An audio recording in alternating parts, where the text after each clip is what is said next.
હવે વિદ્યાર્થીઓ નવો મુદ્દો જોઈએ, ભૂમિની ફળદ્રુપતામાં વધારો. આપણે આગળ પહેલાં રસી વિશે શીખી ગયા, બરાબર. હવે જોવાનું છે ભૂમિની ફળદ્રુપતામાં વધારો, કે સૂક્ષ્મજીવો કઈ રીતે ભૂમિની ફળદ્રુપતામાં વધારો કરે છે. અત્યાર સુધી આપણે એ શીખ્યા કે સૂક્ષ્મજીવોની ઉપયોગિતા, સૂક્ષ્મજીવો કઈ રીતે આપણને મદદ કરે છે એ આપણે એ શીખી રહ્યા છે. કે ભાઈ કેક બનાવવા માટે, કે પેસ્ટ્રી, દહીં બનાવવા માટે, એટલે કે પેકિંગ ઉદ્યોગોમાં વપરાય છે. જમીનની ફળદ્રુપતા વધારે છે. રસી બનાવવા માટે, એન્ટીબાયોટિક્સ બનાવવા માટે, એટલે કે ઔષધો બનાવવા માટે વપરાય છે, બરાબર. તો આ બધા આપણે સૂક્ષ્મજીવોની ઉપયોગિતા વિશે શીખીએ છીએ. તો હવે આપણે શીખવાનું છે ભૂમિની ફળદ્રુપતામાં વધારો, એટલે કે ભૂમિ એટલે જમીન, કે જમીનની ફળદ્રુપતામાં વધારો કરે છે. અને કઈ રીતે કરે છે તો ધ્યાન આપો. કેટલાક બેક્ટેરિયા કૌંસમાં આપ્યું છે નીલ હરિત લીલ, એટલે કે આ જે નીલ હરિત લીલ છે એ કેટલાક બેક્ટેરિયા છે, જેમ કે રાઇઝોબે બેક્ટેરિયા છે, એઝોટોબેક્ટર છે, ઘણા બધા બેક્ટેરિયા છે. ઘણા બધા બેક્ટેરિયા અને નીલ હરિત લીલ વાતાવરણમાં રહેલ નાઇટ્રોજનનું સ્થાપન કરી શકે છે. તો આ કેટલાક બેક્ટેરિયા છે અને નીલ હરિત લીલ છે, જે વાતાવરણમાંથી નાઇટ્રોજનનું સીધું શોષણ કરીને જમીનની અંદર સ્થાપન કરી શકે છે. અને આ પ્રકારે ભૂમિમાં નાઇટ્રોજનનું પ્રમાણ વધે છે અને જેનાથી ભૂમિની ફળદ્રુપતામાં વધારો થાય છે. આ સૂક્ષ્મજીવોને સામાન્ય રીતે જૈવિક નાઇટ્રોજન સ્થાપક કહે છે, બરાબર. તો આ આપણે યાદ રાખવાનું છે વિદ્યાર્થીઓ. તો કેટલાક બેક્ટેરિયા, દાખલા તરીકે રાઇઝોબેમ, એઝેટોબેક્ટર વગેરે જેવા બેક્ટેરિયા નીલ હરિત લીલ વાતાવરણમાંથી નાઇટ્રોજનનું શોષણ કરીને જમીનમાં સ્થાપન કરે છે. આ પ્રકારે જમીનમાં, એટલે કે ભૂમિમાં નાઇટ્રોજનનું પ્રમાણ વધે છે અને જેનાથી ભૂમિની ફળદ્રુપતામાં વધારો થાય છે. એટલે કે જમીનમાં જેમ નાઇટ્રોજનનું પ્રમાણ વધુ તેમ તેની ફળદ્રુપતા વધારે સારી કહેવાય. તો આમ સૂક્ષ્મજીવો કઈ રીતે મદદ કરી તેમણે વાતાવરણમાંથી નાઇટ્રોજન લીધો અને ભૂમિમાં સ્થાપન કર્યું, બરાબર. તો આ રીતે ખેડૂતને મદદ થાય છે, કે ખેડૂતને ફળદ્રુપ જમીન મળે છે. તો આ રીતે આ સૂક્ષ્મજીવોએ આપણી મદદ કરી. તો આ પ્રકારના જે સૂક્ષ્મજીવો છે એ આપણા માટે ઉપયોગી સૂક્ષ્મજીવો કહેવાય. તો આવા જે સૂક્ષ્મજીવો છે જે જમીનમાં નાઇટ્રોજનનું સ્થાપન કરે છે, આવા સૂક્ષ્મજીવોને જૈવિક નાઇટ્રોજન સ્થાપક કહે છે. શું કહેવાય છે એમને? જૈવિક નાઇટ્રોજન સ્થાપક. હવે આગળ જોઈએ. તમારી ચોપડીમાં બે ચિત્ર આપેલા છે. એક આપ્યું છે નીલ હરિત લીલનું ચિત્ર છે, કે નાઇટ્રોજન સ્થાપક સાયનોબેક્ટર બેક્ટેરિયા, એટલે કે આ જે નીલ હરિત લીલ છે એનું નામ છે સાયનોબેક્ટેરિયા, અને કૌંસમાં આપ્યું છે નીલ હરિત લીલ. તો આ રીતે જમીનની અંદર નાઇટ્રોજનનું સ્થાપન કરવા માટે સૂક્ષ્મજીવો આપણને મદદ કરે છે. તો આ એમની એક બીજી ઉપયોગિતા થઈ. હવે આગળ જોઈએ પર્યાવરણનું શુદ્ધિકરણ, એટલે કે પર્યાવરણને શુદ્ધ કરે છે. તો કઈ રીતે શુદ્ધ કરે છે તો જો ધ્યાન આપો. સ્કૂલમાં માળીને કુદરતી ખાતર બનાવતા જોઈને પહેલી અને બૂચોએ તેમના મિત્રો સાથે ઘરમાંથી, બગીચામાંથી પર્ણો તેમજ ફળ શાકભાજીનો કચરો એકત્રિત કરીને તેને નિકાલ માટે બનાવવામાં આવેલા એક ખાડામાં નાખ્યો. કેટલાક સમય પછી તેનું વિઘટન થયું અને કુદરતી ખાતરમાં રૂપાંતરિત થઈ ગયું. પહેલી અને બૂચો જાણવા માંગે છે કે આ કેવી રીતે શક્ય થયું. એટલે કે પહેલીને બુજો જે શાળામાં જતા ત્યાં જે માળી આવતા હતા, બગીચાની જે દેખરેખ રાખતા હતા, એમણે કુદરતી ખાતર બનાવ્યું. અને કઈ રીતે ખાતર બનાવ્યું કે તેમના જે મિત્રો હતા એમના ઘરમાંથી કે બગીચામાંથી જે પણ વનસ્પતિના પર્ણો હોય, ફળોના, શાકભાજીનો જે કચરો હોય એ કચરાને ખાડામાં ભેગો કર્યો. અને એ ખાડામાં જે પણ કચરો ભેગો કર્યો તો તેનું સૂક્ષ્મજીવો દ્વારા વિઘટન થયું અને વિઘટન થયા પછી એમાંથી કુદરતી ખાતર બન્યું. પણ આ કેવી રીતે બન્યું એના માટે તમારી ચોપડીમાં પ્રવૃત્તિ આપેલી છે, પ્રવૃત્તિ 2.5. 2 કુંડા લેવાના. 2 કુંડા લઈને પ્રત્યેકને માટીથી અડધા ભરી દો. એટલે કે બંને કુંડાઓને સરખી માટી ભરી દેવાની અડધે સુધી, અને બંનેને એ અને બી નામ આપવાનું. એટલે કે એક કુંડાને એ નામ આપવાનું અને બીજા કુંડાને બી નામ આપી દેવાનું. એ જે કુંડો છે એ કુંડામાં વનસ્પતિનો કચરો ભરો. વનસ્પતિનો કચરો એટલે કે વનસ્પતિના પાંદડા, ડાળી, ડાળખા, ફળ, ફૂલ, જે પણ તમને કચરો મળે એ કચરો એમાં ભરી દેવાનો. અને કુંડા જે બીમાં છે એ બીમાં પોલિથીનની કોથળી જેમાં તમે ઝબલા કહો છો ને એ, એટલે કે કોથળી, કાચની ખાલી બોટલો, પ્લાસ્ટિકની બોટલો, પ્લાસ્ટિકના તૂટેલા રમકડા હોય કે ફૂટપટ્ટી હોય, જે પણ પ્લાસ્ટિકનું જે પણ મટીરિયલ હોય એ બધું તમારે બી જેમાં નામ આપ્યું છે એ કુંડામાં ભરી દેવાનું. અને 3-4 અઠવાડિયા સુધી તેનું અવલોકન કરવાનું. ખ્યાલ આવી ગયો? 2 કુંડા લેવાના. એક કુંડાની બંને કુંડામાં અડધે સુધી માટી ભરી દેવાની. પહેલું જે કુંડું છે જેને એ નામ આપ્યું છે તેમાં ફક્ત વનસ્પતિ કચરો ભરવાનો અને ઉપર થોડીક માટી પાથરી દેવાની. બીજું જે કુંડું છે બી નામનું, તેની અંદર ફક્ત પ્લાસ્ટિકની, કાચની જે રમકડાની વસ્તુઓ હોય એવી તૂટેલી વસ્તુઓ તમારે તેમાં મૂકવાની અને 3-4 અઠવાડિયા પછી અવલોકન કરવાનું.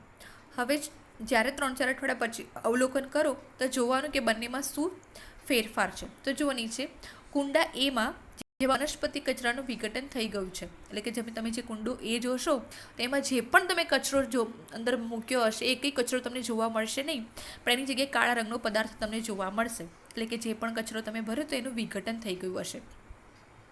આ કેવી રીતે થયું, કેમ વિઘટન કેવી રીતે થઈ ગયું, તો સૂક્ષ્મજીવો વનસ્પતિ કચરાનું વિઘટન કરીને તેને કુદરતી ખાતરમાં ફેરવી દે છે, એટલે કે જે સૂક્ષ્મજીવો છે એ જે પણ તમે વનસ્પતિ કચરો મૂક્યો છે એ વનસ્પતિનો ખોરાક તરીકે ઉપયોગ કરે છે અને તેને વિઘટન કરે છે અને કુદરતી ખાતરમાં ફેરવે છે. આ પ્રક્રિયામાં બનેલા જે પણ પોષક દ્રવ્યો છે એ વનસ્પતિ દ્વારા પુનઃ ઉપયોગ કરવામાં આવે છે, એટલે કે સૂક્ષ્મજીવોએ જે પણ જે કચરો મૂક્યો હતો તમે એ કચરાનું વિઘટન કર્યું, વિઘટન કરવાથી એ કચરામાં જે પણ પોષક દ્રવ્યો રહેલા હતા એ પોષક દ્રવ્યોનો કેટલોક પોષક દ્રવ્યોનો પોતે ખોરાક તરીકે ઉપયોગ કરે છે અને ઘણા બધા પોષક દ્રવ્યોનું જમીનમાં પુનઃસ્થાપન કરે છે અને જમીનમાં આ પોષક દ્રવ્યો ભેળવવાથી જમીનની ફળદ્રુપતા વધે છે. તો આ રીતે સૂક્ષ્મજીવો આપણને મદદ કરે છે, એટલે કે ખેડૂતને પણ મદદ કરે છે. હવે આગળ જોઈએ, શું તમે ધ્યાન આપ્યું કે કુંડા બીમાં પોલિથીનની થેલી, કાચની ખાલી બોટલો તથા રમકડાના ટુકડાઓમાં કોઈ પણ પ્રકારનું પરિવર્તન જોવા મળ્યું નથી, એટલે કે જો બી કુંડામાં આવી રીતે પ્લાસ્ટિકની થેલીઓ પ્લાસ્ટિકના રમકડા કે કાચની બોટલો કે પોલિથીનની કોથળીઓ વગેરે મૂકીને 3-4 અઠવાડિયા સુધી જો મૂકી રાખવામાં આવે અને પછી જો અવલોકન કરવામાં આવે તો તેમાં કોઈ પણ પ્રકારનું વિઘટન થતું નથી. આમ અવારનવાર જમીન પર સડતી વનસ્પતિ અને મૃત પ્રાણીઓના સ્વરૂપે મૃત કાર્બનિક દ્રવ્યોનો મોટો જથ્થો જોયો હશે. તમે જોશો કે કેટલાક સમય પછી લુપ્ત થઈ જાય છે. હવે બહુ સિમ્પલ રીતે કહીએ તો આપણા મુડેલ ઉપર જે આપણે રોડ છે, બરાબર, જે હાઈવે છે, ત્યાં આપણે કેવું છે કે કોઈ જ્યારે કોઈ વ્હીકલ આવતા હોય કે મોટા મોટા વાહનો આવતા હોય તો ક્યાંક ને ક્યાંક કોઈક વાંદરું છે કે કોઈ કૂતરું છે એ ઘણીવાર અકસ્માતના કારણે મૃત્યુ પામે છે, બરાબર. તો થોડા સમય સુધી એ મરેલું જે પણ પ્રાણી હશે એ જો ક્યાંય રસ્તામાં પડ્યું હશે તો તમને 1-2 દિવસ તેમાંથી ખરાબ વાસ આવશે, પણ જેમ જેમ દિવસ જતા જશે એમાંથી એ વાસ નીકળતી બંધ થઈ જશે, બરાબર. અને તમે બહુ વધારે લાંબા સમય પછી તમે ત્યાં જોવા જશો તો એ જે પણ મરેલું પ્રાણી હશે તમને તે જગ્યાએ જોવા મળશે નહીં. હવે આવું કેમ થયું, ક્યાં ગયું એ પ્રાણી, એ વાસ આવતી કેમ બંધ થઈ ગઈ? હવે કેમ આવું થયું? તો વિદ્યાર્થીઓ, જ્યાં પણ એ પ્રાણી મરી ગયેલું હતું તેની આજુબાજુ હવામાં કે જમીન ઉપર રહેલા જે પણ સૂક્ષ્મજીવો છે એ સૂક્ષ્મજીવો જે પણ પ્રાણી મરેલું છે એ પ્રાણીનો ખોરાક તરીકે ઉપયોગ કરે છે અને તેનું વિઘટન કરે છે. હવે એના શરીરમાં રહેલા જે પણ પોષક દ્રવ્યો હતા એમાં કેટલાક પોષક દ્રવ્યો પોતે ખોરાક તરીકે ઉપયોગ કરે છે સૂક્ષ્મજીવો અને કેટલાક પોષક દ્રવ્યો પાછા જમીનમાં પાછા મળી જાય છે. આમ આવા હાનિકારક દુર્ગંધ મારતા પદાર્થો જે હોય, એટલે કે આવા પ્રાણીઓ મરેલા હોય કે એમાંથી દુર્ગંધ આવતી હોય તો દુર્ગંધ મારતા જે પદાર્થો છે, ખરાબ વાસ આવતા જે પદાર્થો છે એનું વિઘટન કરી નાખે છે અને આપણું જે પર્યાવરણ છે એ પર્યાવરણને શુદ્ધ કરે છે. તો આ રીતે પણ સૂક્ષ્મજીવો આપણને મદદ કરે છે. હવે વિચાર કરો કે સૂક્ષ્મજીવો જો વિઘટનનું કાર્ય ન કરતા હોય તો આપણી આજુબાજુમાં એવા ઘણા બધા નાના પ્રાણીઓ ગમે ત્યારે મરી જતા હોય છે, બરાબર. અને જો આવું વિઘટનનું કામ ન થાય તો આપણી ચારે તરફ આવી ગંદી વાસ કે ગંદકી ફેલાઈ રહે અને જેના કારણે આપણે બીમારી એટલે કે રોગનો ભોગ બનીએ. તો આ રીતે આપણને રોગ ન થાય આવા રોગ જે સારા સૂક્ષ્મજીવો છે, જે ઉપયોગી સૂક્ષ્મજીવો છે, જે આવા પદાર્થોનું વિઘટન કરીને જમીનમાં પાછા ભેળવી દે છે. તો તમે અવારનવાર જમીન ઉપર આવી ઘણી બધી સડતી વનસ્પતિ, એટલે કે તમે જમીન ઉપર ઘણા બધા વનસ્પતિના પાંદડા, ડાળી ડાળખા કે ગમે તેવો વનસ્પતિજન્ય કચરો જોયો હશે. ઘણીવાર તમે મૃત પ્રાણીઓ એટલે કે મરેલા પ્રાણીઓ વગેરેને બધાને તમે જમીન ઉપર જોયા હશે, પણ થોડા સમય પછી તમે એમને ત્યાં એ જગ્યાએ જોવા જશો અથવા જોશો તો તમને લુપ્ત થયેલા, એટલે કે ત્યાં તમને જોવા મળશે નહીં. અને તેનું કેમ નથી જોવા મળતા? તો તેનું મુખ્ય કારણ છે સૂક્ષ્મજીવો. સૂક્ષ્મજીવો વનસ્પતિના મૃત જૈવિક કાર્બનિક કચરાને તથા મૃત પ્રાણીઓના સરળ પદાર્થોમાં ફેરવે છે, એટલે કે સૂક્ષ્મજીવો વનસ્પતિ અને પ્રાણીઓનો જે કચરો છે એ પ્રાણીઓને સરળ પદાર્થમાં ફેરવી દે છે. આ પદાર્થ અન્ય વનસ્પતિ તથા પ્રાણીઓ દ્વારા પુનઃ ઉપયોગમાં લેવાય છે. હવે જે પદાર્થો જમીનમાં પાછા ભેગા થઈ ગયા, જે પોષક તત્વો જમીનમાં સ્થાપન થયા એ ફરી વનસ્પતિ દ્વારા કે કોઈ પણ પ્રાણીઓ દ્વારા તેને ફરી ઉપયોગમાં લેવામાં આવે છે. આ પ્રકારે હાનિકારક તેમજ દુર્ગંધ મારતા પદાર્થોના વિઘટન માટે સૂક્ષ્મજીવોનો ઉપયોગ કરીને પર્યાવરણને શુદ્ધ કરી શકાય છે. તો આ રીતે સૂક્ષ્મજીવો આ હાનિકારક ખરાબ વાસ મારતા જે પદાર્થો એનું વિઘટન કરે છે અને પર્યાવરણને શુદ્ધ કરે છે. હવે આપણે જોઈએ કે આપણે જે વનસ્પતિજન્ય કચરો હોય, વિદ્યાર્થીઓ તમે જોઈ શકતા હશો ચિત્રમાં કે ધારો કે આ ખાડો કરેલો છે, ખાડામાં તમે જુઓ કે કોઈ વનસ્પતિની છાલ, ડાળી ડાળખા, પાંદડા, નકામા ફળો, બગડી ગયેલા ફળો એ વગેરે બધું આ ખાડામાં એકઠો કર્યો છે, બરાબર. હવે ને આ ખાડાને એમને એમ રાખવામાં આવે, ઉપર થોડી માટી ઢાંકી દેવામાં આવે, થોડું પાણી છાંટવામાં આવે, અને 3-4 અઠવાડિયા પછી તમે જોશો વિદ્યાર્થીઓ, તમને એની જગ્યાએ આ જે છે એની જગ્યાએ તમને આવો કાળા રંગનો પદાર્થ જોવા મળશે. હવે અહીંયા જુઓ, અહીંયા રંગ કેવો છે અને આ બાજુ રંગ કેવો છે વિદ્યાર્થીઓ. આવું કેમ થયું? કારણ કે જમીનની અંદર જે સૂક્ષ્મજીવો રહેલા છે, હવે સૂક્ષ્મજીવો નરી આંખે ન દેખાય તેવા જીવોને સૂક્ષ્મજીવો કહેવામાં આવે છે વિદ્યાર્થીઓ. એવું ના હોય કે આપણે આની અંદર જે રહેલા સૂક્ષ્મજીવો આપણે જોઈ શકતા નથી, પણ વાસ્તવમાં અહીંયા સૂક્ષ્મજીવો રહેલા છે. આપણી આજુબાજુ હવામાં પણ અસંખ્ય સૂક્ષ્મજીવો રહેલા છે વિદ્યાર્થીઓ, છતાં પણ આપણે જોઈ શકતા નથી. તો આમ જમીનની અંદર જે પણ સૂક્ષ્મજીવો રહેલા છે વિદ્યાર્થીઓ, તેમણે આ જે પણ વનસ્પતિજન્ય કચરો મૂક્યો છે તેનું વિઘટન કર્યું, અને વિઘટન કરવાથી આપણને આવો સરળ પદાર્થ મળે છે. અને આ સરળ પદાર્થ જમીનમાં ભળવાથી એક પ્રકારના ખાતરની જેમ કાર્ય કરે છે. અને આ જે કચરો છે એ કચરામાં જે પણ પોષક દ્રવ્યો રહેલા હતા એ પોષક દ્રવ્યોને જમીનમાં ભેળવવા માટે મદદ કરે છે. તો આ રીતે આ સૂક્ષ્મજીવોએ આપણને શું કરી? એક પ્રકારની મદદ કરી. હવે વિદ્યાર્થી, તમને એવું થતું હશે કે આમાંથી એવા કેટલા સૂક્ષ્મજીવો હશે, તો હું તમને કદાચ એક ઉદાહરણ આપું કે આપણે 1 ચમચી જો ખેતરની માટી લાવીએ, 1 ચમચી, હવે આપણે ચમચી તો બહુ નાની હોય, બરાબર, તો તમે ખેતરમાંથી જો 1 ચમચી માટી લાવો, તો આપણે આ જે પૃથ્વી છે એ પૃથ્વી પર જેટલી માનવ વસ્તી છે, એટલે કે આ પૃથ્વી પર જેટલા લોકો રહે છે એટલા લોકોની જે ટોટલ વસ્તી થાય વિદ્યાર્થીઓ, એટલા સૂક્ષ્મજીવો 1 ચમચી માટીમાં રહેલા છે. તમે વિચાર કરો કે એ સૂક્ષ્મજીવો કેટલા અતિશય સૂક્ષ્મ હશે, જે 1 ચમચી માટીની અંદર એ આપણા વિશ્વની જે માનવ વસ્તી છે એ માનવ વસ્તી જેટલા એ 1 ચમચી માટીમાં સૂક્ષ્મજીવો સમાઈ શકે છે. અને એક બીજું ઉદાહરણ તમને આપું તો જે આપણી ટાંકણી હોય છે એ ટાંકણીનું જે માથું એકદમ નાનું હોય છે વિદ્યાર્થીઓ, બરાબર, તો એની ઉપર 10,000 જેટલા બેક્ટેરિયા આરામથી રહી શકે, એટલે કે સૂક્ષ્મજીવો આરામથી ઉપર બેસી શકે છે. તો વિચાર કરો વિદ્યાર્થીઓ કે એ સૂક્ષ્મજીવો કેટલા બધા અતિશય સૂક્ષ્મ હશે. અને સૂક્ષ્મજીવો આપણી આજુબાજુ બધે રહેલા છે, માટીમાં હોય કે પાણીમાં કે હવામાં, બધી જગ્યાએ રહેલા છે. અને એમનું મુખ્ય કાર્ય કે આ રીતે કેટલાક સૂક્ષ્મજીવો વિઘટનનું કામ કરે છે અને કેટલાક સૂક્ષ્મજીવો રોગો ફેલાવવાનું પણ કામ કરે છે. ખ્યાલ આવી ગયો વિદ્યાર્થીઓ? તો આ રીતે સૂક્ષ્મજીવો કાર્બનિક જે કચરો છે, જે આવો જૈવિક કચરો છે, એ જૈવિક કચરાનું વિઘટન કરીને સેન્દ્રિય ખાતરમાં ફેરવે છે. હવે આપણે આગળ જોઈએ વિદ્યાર્થીઓ. આપણે અત્યાર સુધી જોયું ઉપયોગી સૂક્ષ્મજીવો બધા, બરાબર, કે ભાઈ દહીં બનાવવા માટે, પેસ્ટ્રી, કેક બનાવવા માટે, જમીનની ફળદ્રુપતા વધારે છે, એન્ટીબાયોટિક્સ દવા બનાવવા માટે, રસી બનાવવા માટે, આવી રીતે ઘણા બધા સૂક્ષ્મજીવોની ઉપયોગિતા જોઈ. આ ઉપરાંત કે ભાઈ આથવણમાં લાવવા માટે, બરાબર, આમ ઘણી બધી રીતે આપણને સૂક્ષ્મજીવો ઘણા બધા ઉપયોગી છે. હવે આપણે જોઈએ હાનિકારક સૂક્ષ્મજીવો, કે હાનિકારક સૂક્ષ્મજીવો કોને કહેવામાં આવે. તો સૂક્ષ્મજીવો અનેક રીતે હાનિકારક હોય છે. કેટલાક સૂક્ષ્મજીવો મનુષ્ય, પ્રાણીઓ તેમજ વનસ્પતિઓમાં રોગો ઉત્પન્ન કરે છે. રોગો ઉત્પન્ન કરતા આવા સૂક્ષ્મજીવોને રોગકારક સૂક્ષ્મજીવો કહે છે. હવે જેવું એમનું નામ છે એવી જ એમની તે વ્યાખ્યા. રોગકારક સૂક્ષ્મજીવો કોને કહેવાય? તો રોગો ઉત્પન્ન કરતા સૂક્ષ્મજીવોને રોગકારક સૂક્ષ્મજીવ કહે છે. હું ફરીથી રિપીટ કરું છું, રોગ ઉત્પન્ન કરતા સૂક્ષ્મજીવોને રોગકારક સૂક્ષ્મજીવો કહે છે. કેટલાક સૂક્ષ્મજીવો ખોરાક, કપડાં તેમજ ચામડાની વસ્તુઓને બગાડે છે.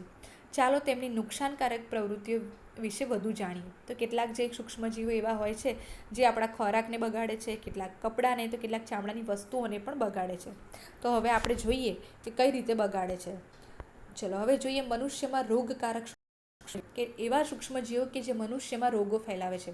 બાજુમાં તમને QR કોડ આપે વિદ્યાર્થીઓ, એ તમારે સ્કેન કરીને જોવાનો છે વિડીયો. ખ્યાલ આવે? તમારે કેવી રીતે સ્કેન કરવાનું છે મેં તમને પહેલાં સમજાવી દીધેલા છે.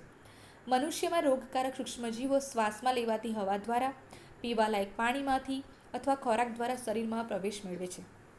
હવે આપણે એવું જાણીએ છીએ કે સૂક્ષ્મજીવો અતિશય સૂક્ષ્મ હોય છે, ખૂબ જ નાના હોય છે, જે નરી આંખે જોઈ શકાતા નથી. તો આવા જે રોગકારક સૂક્ષ્મજીવો છે એ સૂક્ષ્મજીવો આપણે જે શ્વાસમાં લઈએ છીએ હવા, એ હવા દ્વારા, પીવાના પાણી દ્વારા કે ખોરાક દ્વારા આપણા શરીરમાં પ્રવેશ મેળવે, એટલે કે દાખલ થાય છે. સંક્રમિત વ્યક્તિ અથવા તો પ્રાણીના સીધા સંપર્કમાં આવવાથી તે રોગોનો ફેલાવો થઈ શકે છે. સંક્રમિત વ્યક્તિ એટલે કે જેને રોગ લાગુ પડેલો છે તેવી વ્યક્તિ અથવા તેવો કોઈ પ્રાણી છે, એ પ્રાણીના સંપર્કમાં આવવાથી તો એના શરીરમાં જે રોગ છે એ રોગનો ફેલાવો બીજાના શરીરમાં થઈ શકે છે. સૂક્ષ્મજીવો દ્વારા થતા આવા રોગો જે એક સંક્રમિત વ્યક્તિમાંથી બીજી સ્વસ્થ વ્યક્તિમાં હવા, પાણી, ખોરાક તથા ભૌતિક સંપર્ક દ્વારા ફેલાય છે તેને ચેપી રોગ કહેવામાં આવે છે. પરીક્ષાનો મોસ્ટ આઈએમપી પ્રશ્ન છે કે ચેપી રોગ કોને કહેવામાં આવે તેના ઉદાહરણ આપો. તો એક સંક્રમિત વ્યક્તિમાંથી બીજી સ્વસ્થ એટલે કે તંદુરસ્ત વ્યક્તિમાં હવા દ્વારા, પાણી દ્વારા, ખોરાક દ્વારા અથવા તો ભૌતિક સંપર્ક દ્વારા એટલે કે અડવાથી કે એના કોઈ જે પણ વસ્તુ કે કોઈ એના વાસણોને અડવાથી એના સંપર્કમાં આવવાથી જે રોગ ફેલાય તેને કહેવામાં આવે ચેપી રોગ. હવે આવા રોગોના કેટલાક ઉદાહરણો આપણે જોઈએ કે કોલેરા, શરદી, શીતળા અને ટ્યુબરક્યુલોસિસ. ટ્યુબરક્યુલોસિસને કે આપણે કહીએ છીએ ક્ષય અથવા તો ટીબી. બરાબર. તો આમ રોગકારક સૂક્ષ્મજીવો કઈ રીતે આપણા શરીરમાં પ્રવેશે છે એવું કોઈ પૂછે કે રોગકારક સૂક્ષ્મજીવો કઈ રીતે આપણા શરીરમાં દાખલ થાય છે. તો રોગકારક સૂક્ષ્મજીવો હવા દ્વારા, પાણી દ્વારા અને ખોરાક દ્વારા આપણા શરીરમાં દાખલ થાય છે. બીજું કઈ રીતે દાખલ થાય કે કોઈ સંક્રમિત વ્યક્તિ એટલે કોઈ ચેપી જે વ્યક્તિ બીમાર છે એ બીમાર જે વ્યક્તિ એટલે કે સંક્રમિત વ્યક્તિ અથવા પ્રાણીના સીધા સંપર્કમાં આવવાથી પણ આવા રોગોનો ફેલાવો થઈ શકે છે. ખ્યાલ આવી ગયો. હવે એક સંક્રમિત વ્યક્તિમાંથી બીજી સ્વસ્થ વ્યક્તિમાં હવા, પાણી, ખોરાક અથવા તો ભૌતિક સંપર્ક દ્વારા જો કોઈ રોગ ફેલાય તો આવા રોગને ચેપી રોગ કહેવામાં આવે છે. અને ચેપી રોગના ઉદાહરણ કયા કયા છે તો કોલેરા, શરદી, શીતળા અને ટ્યુબરક્યુલોસિસ.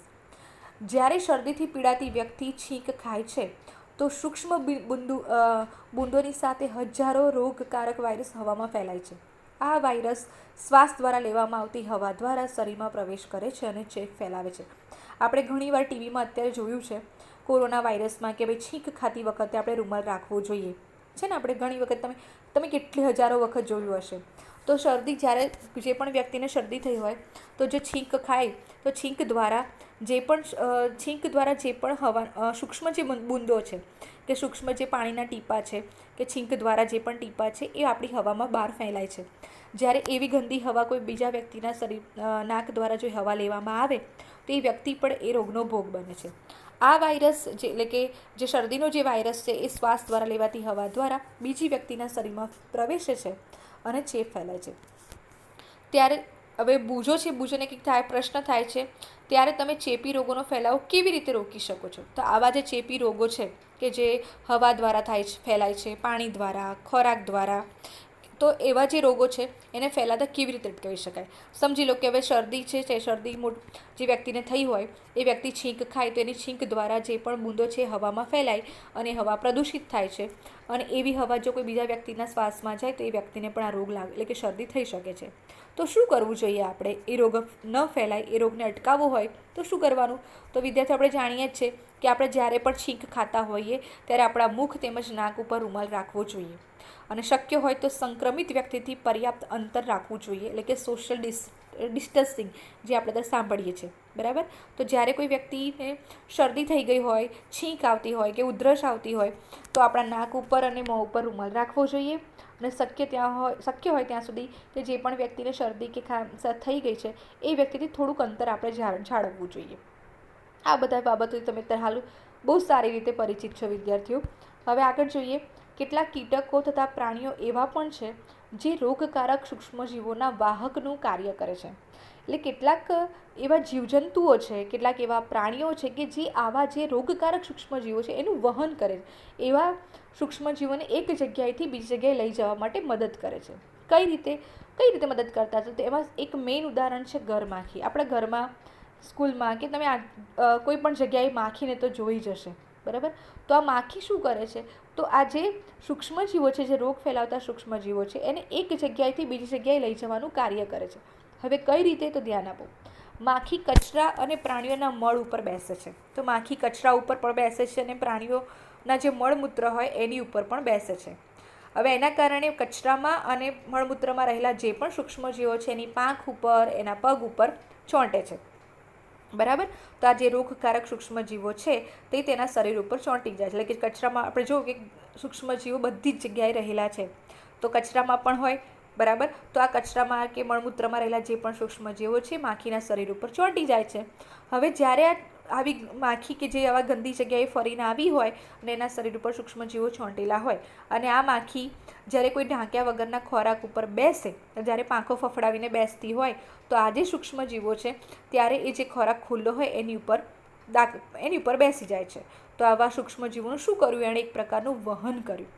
જે પણ વ્યક્તિ આવો ખોરાક ખાય તો તેની બીમાર પડવાની સંભાવના વધી જાય છે. એટલે જ આપણને સલાહ આપવામાં આવે છે કે ખોરાકને હંમેશા ઢાંકેલો રાખવો જોઈએ. ઢાંક્યા વગરનો ખોરાક ખાવાનું ટાળવું જોઈએ. ખ્યાલ આવી ગયો વિદ્યાર્થીઓ? કારણ કે માખી તો એવી ખબર પડે નહીં કે આપણે હાથ પગ ધોઈ જઈએ, એવી ખબર પડે વિદ્યાર્થીઓ? એટલા માટે જ્યારે પણ આપણા ઘરમાં જે પણ જમવાનું બનાવ્યું હંમેશા ઢાંકીને રાખવું જોઈએ. અને બહાર પણ જે ખુલ્લો ખોરાક મળતો હોય દુકાનોમાં કે લારીમાં, એ ક્યારે આપણે એવું ખાવો જોઈએ નહીં. ખાસ ધ્યાન રાખવાનું કે કેટલાક કીટકો પ્રાણીઓ સૂક્ષ્મજીવોનું વહન કરે છે, જેનું મુખ્ય ઉદાહરણ છે ઘરમાખી. એ ઘરમાખી પ્રાણીઓના જે મળમૂત્ર છે એને કચરા પર બેસે છે, ત્યારે તેમાં રહેલા કેટલાક સૂક્ષ્મજીવો તેના શરીર ઉપર ચોંટે છે. આવી જ્યારે મધમાખી ખુલ્લા રહેલા ખોરાક ઉપર બેસે છે ત્યારે આ સૂક્ષ્મજીવો તે ખોરાક ઉપર પડે છે, અને આવો ખોરાક જો ખાવામાં આવે તો આપણે રોગોના ભોગ બનીએ છીએ. માટે આપણે ઢાંક્યા વગરનો ખોરાક ખાવો જોઈએ નહીં. એક બીજું ઉદાહરણ છે માદા એનોફિલિસ મચ્છર આપેલું છે. માદા એનોફિલિસ મચ્છર, આ નામ ખાસ તમારે યાદ રાખવું પડશે. તો માદા એનોફિલિસ મચ્છર, જેની આકૃતિ તમારી ચોપડીમાં આપેલી જ છે, આકૃતિ 2.8. તેનું અન્ય ઉદાહરણ છે, એક બીજું ઉદાહરણ છે જે મેલેરિયાના પરોપજીવી, એટલે કે મેલેરિયાનું જે વહન કરે છે, મેલેરિયા રોગ માટે જે જવાબદાર પરોપજીવી છે પ્લાઝ્મોડિયમ. તો મેલેરિયા થવા માટે જે પરોપજીવી છે, એટલે કે જે સૂક્ષ્મજીવ જવાબદાર છે, એ સૂક્ષ્મજીવનું નામ છે પ્લાઝ્મોડિયમ. એ પ્લાઝ્મોડિયમનું વાહક છે. માદા એડિસ મચ્છર ડેન્ગ્યુ વાયરસનું વાહક છે. આપણે મલેરિયા તથા ડેન્ગ્યુનું નિયંત્રણ કેવી રીતે કરી શકીએ? હવે ધ્યાન આપજો વિદ્યાર્થીઓ. તો માદા એનોફિલિસ મચ્છર છે, એ માદા એનોફિલિસ મચ્છર પ્લાઝ્મોડિયમ નામના જે પરોપજીવી છે એ પરોપજીવીનું વહન કરે છે. એક વ્યક્તિના શરીરમાંથી બીજા વ્યક્તિના શરીરમાં વહન કરે છે. આથી જે તે વ્યક્તિના શરીરમાં પ્લાઝ્મોડિયમ નામનું પરોપજીવી દાખલ થાય તો એ વ્યક્તિને મેલેરિયા નામનો રોગ થાય છે. એ જ રીતે માદા એડિસ મચ્છર, બીજો એક મચ્છર છે, એનું નામ છે માદા એડિસ મચ્છર, એટલે કે જે મચ્છરની સ્ત્રી જાતિ છે, એડિસ મચ્છરની જે સ્ત્રી જાતિ છે ને માદા કહેવામાં આવે, એ એડિસ મચ્છર ડેન્ગ્યુ નામનો જે રોગ છે, એ ડેન્ગ્યુનું જે વાયરસ છે એનું વહન કરે છે.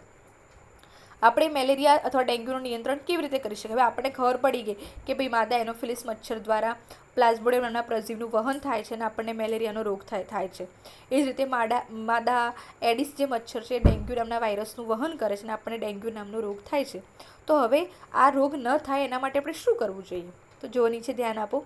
શિક્ષક હંમેશા આપણને એવું શા માટે કહે છે કે રહેણાંકની આસપાસની જગ્યાએથી પાણી એકત્રિત ન થવા દેવું જોઈએ? પહેલી આવું પૂછે છે કે શા માટે આપણને ટીચર એવું કહે છે કે આપણી આજુબાજુનો જે વિસ્તાર હોય જ્યાં આપણે રહેતા હોય ત્યાં પાણીને એકઠું થવા દેવું ન જોઈએ?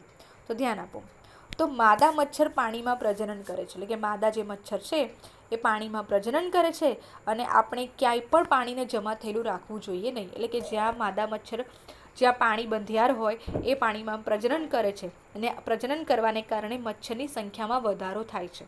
હવે જેમ મચ્છરની સંખ્યા વધે તો એમ મેલેરિયા અને ડેન્ગ્યુ નામના રોગોનો ફેલાવો પણ વધારે થાય છે. તો હવે આ રોગોનો ફેલાવો ન થાય, મચ્છરની સંખ્યા ન વધે, તે માટે શું કરવું જોઈએ? શું કરવું? તો એક સિમ્પલ બાબત છે કે જ્યાં પણ પાણી એકઠું થઈ રહેતું હોય એ એકઠું ન થાય તેવા પ્રયત્નો કરવા જોઈએ. તો જુઓ કે ક્યાં ક્યાં પાણી એકઠું થઈ રહે છે. તો કુલર, ટાયરો તેમજ ફૂલદાની વગેરેમાં ક્યાંય પણ પાણીને એકત્રિત થવા ન દો. તો તમારા ઘરે કુલર હોય, જે ટાયરો છે, નકામા ટાયરો રસ્તામાં પડ્યા હોય ને એમાં વરસાદનું પાણી ભરાઈ રહે, બરાબર? તો આવા ટાયરો, ફૂલદાની વગેરેમાં પાણી એકઠું થવા દેવું જોઈએ નહીં. હવે જો ઘરે ફૂલદાની રાખતા હોય ને એમાં પાણી જો નાખતા હોય તો એને સમયાંતરે એને બદલી નાખવું જોઈએ. એટલે કે આપણી આસપાસના સ્થાનોને સ્વચ્છ તેમજ શુષ્ક રાખીને, શુષ્ક એટલે સૂકા રાખીને આપણે મચ્છરોને પેદા થતા રોકી શકીએ છીએ. એવા ઉપાયોની યાદી બનાવવાનો પ્રયાસ કરો જેને અપનાવવાથી મેલેરિયાને ફેલાતો અટકાવી શકાય. વિદ્યાર્થીઓ, આપણી આજુબાજુ, એટલે કે આપણા ઘરની આજુબાજુ પણ જ્યાં પણ ખાડા હોય, નકામું પાણી વહી જતું હોય અને ખાડા ભરાઈ રહેતા હોય તો એ ખાડા ભરાઈ ના રહે એ માટે આપણે જે પણ થોડી આજુબાજુની જે માટી છે એ માટીથી ખાડાઓને પૂરી દેવા જોઈએ, જેથી કરીને તેમાં મચ્છરનું પ્રજનન ન થઈ શકે અને મચ્છરની સંખ્યા પણ ના વધી શકે, જેથી કરીને આપણે આ રોગોનો ભોગ બનવું જોઈએ નહીં. બરાબર. તો એના માટે આપણે શું કરવું જોઈએ? તો આપણી આજુબાજુની જે પણ જગ્યા છે, જે પણ ખાડા છે, જેમાં પણ પાણી ભરાઈ રહ્યું હોય, એ પાણી ન ભરાઈ રહે તેવા પ્રયત્નો કરવા જોઈએ, ખાડાઓને પૂરી દેવા જોઈએ. હવે આગળ જોઈએ. તમારી ચોપડીમાં એક કોઠો આપેલો છે, મનુષ્યમાં સૂક્ષ્મજીવો દ્વારા થતા કેટલાક સામાન્ય રોગો, એટલે કેટલાક રોગોના નામ આપ્યા છે અને એ રોગો કયા સૂક્ષ્મજીવના કારણે ફેલાય છે તે આપ્યું છે. હવે એ કઈ રીતે ફેલાય છે? હવા દ્વારા ફેલાય, એટલે શેના દ્વારા ફેલાય છે, એટલે કે ફેલાવાની રીત આપી છે અને આ રોગથી બચવા માટે કયા કયા ઉપાયો કરવા જોઈએ તેના વિશે આપ્યું છે. હવે આ જે ભાગ છે, એટલે કે જે આ રોગો વિશે આપણે સમજવાનું છે, તે આપણે આવતા વિડીયોમાં જોઈએ.